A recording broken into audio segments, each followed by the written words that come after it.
And before I get started, I would thank our colleagues from KMate, the Innovation Center, Ceramic Innovation Center in South Carolina, the United States, led by Dr. John Baltitude. Our team there, they actually make all the measurements and experiments covered in this presentation. And my presentation should take about 40 minutes, and I will take the question at the end of my presentation. Here's the outline of my presentation. First, I will talk about the WBG Semiconductor for power application. WBG stands for the wide bandgap semiconductors. In the second part, I would discuss the class 1 and class 2 MLCC for power applications.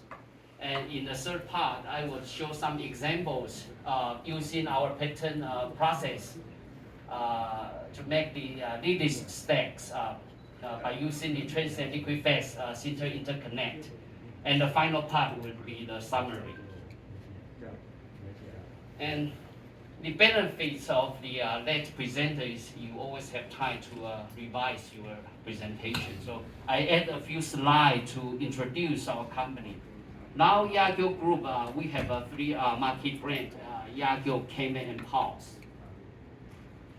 And yeah, we are the a leading company making the passive components. We have various passive components, including resistor, capacitor, and wireless components, and so on.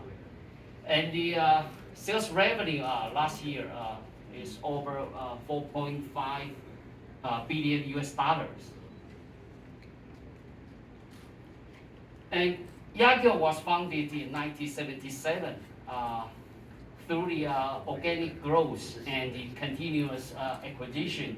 We keep extending our product portfolio. So now, as already explained, we have the tantalum capacitor, circuit protection components, wireless components, resistor, magnetic inductor, and so on. And now, in chip resistor, YAGEO is number one, and also the tantalum capacitor, YAGEO is also the number one in the world. And for the ceramic capacitor and inductor, we are ranking number 3 in the world.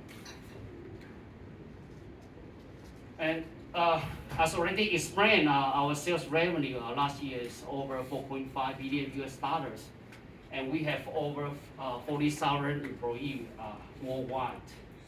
We have 47 sales offices and 49 factories and 20 R&D centers in 25 nations.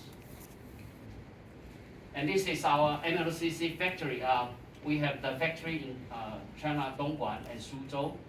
And in Nanzi is a previous Philips company. Now it's our, we call the YP factory. Is making the specialty, the MLCC component. And we also have the Dava factory. And as you can see here, we are now building a brand new, a new factory also in Kaohsiung. And this factory will be making the automotive components, the MLCC. Okay, so back to my topic.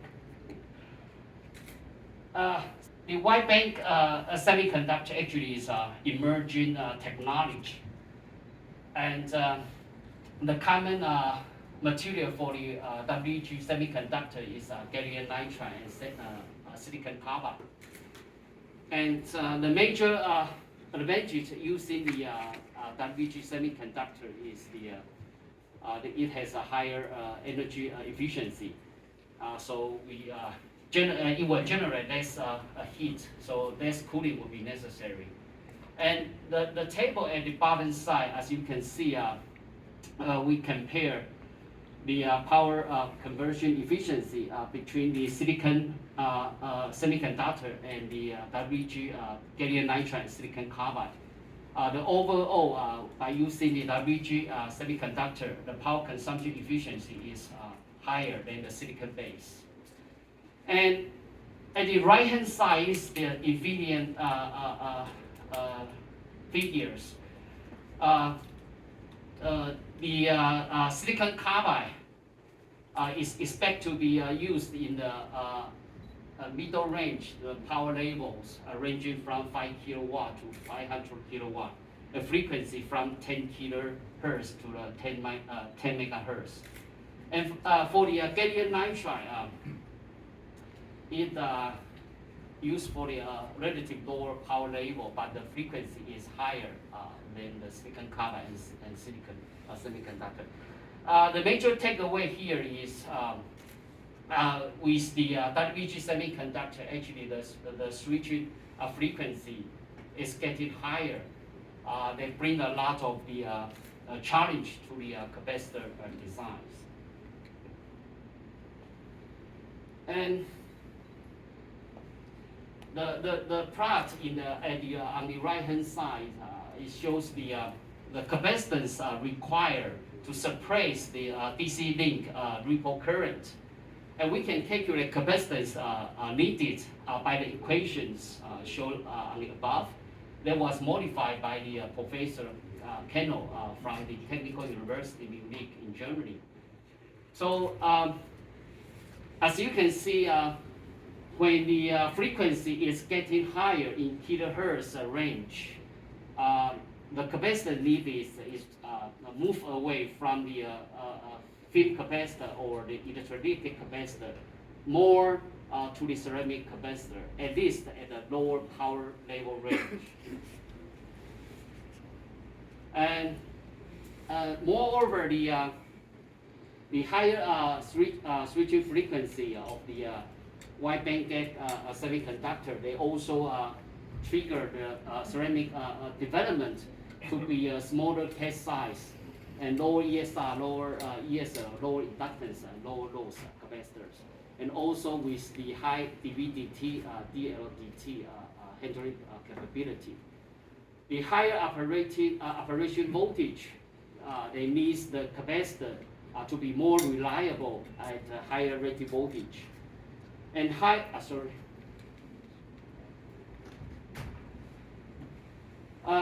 the high junction temperatures, it requires the capacity to have a reliable performance at high temperature.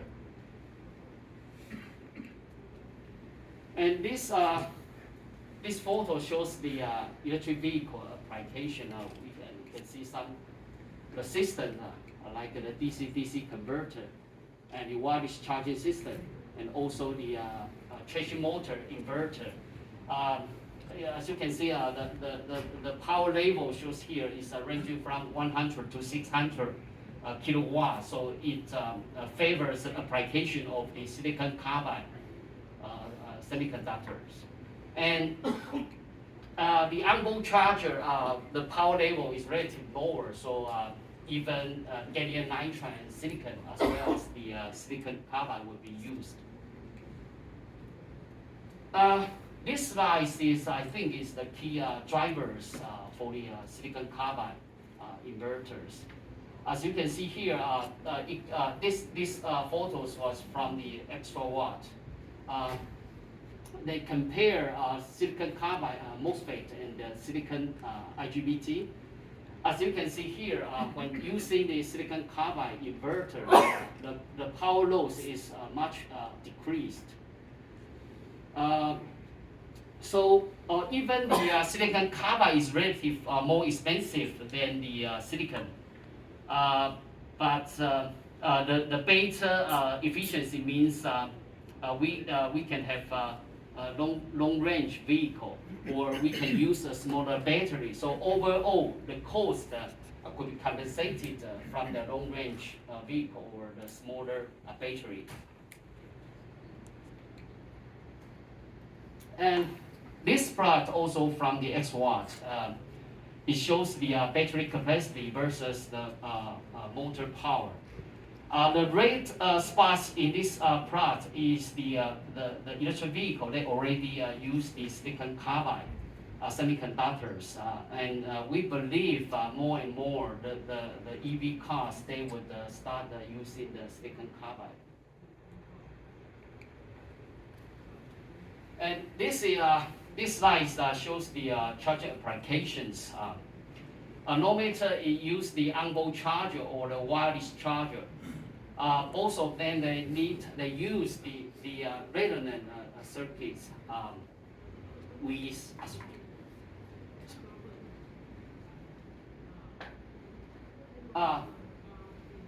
both of the charging system they use the resonant circuits.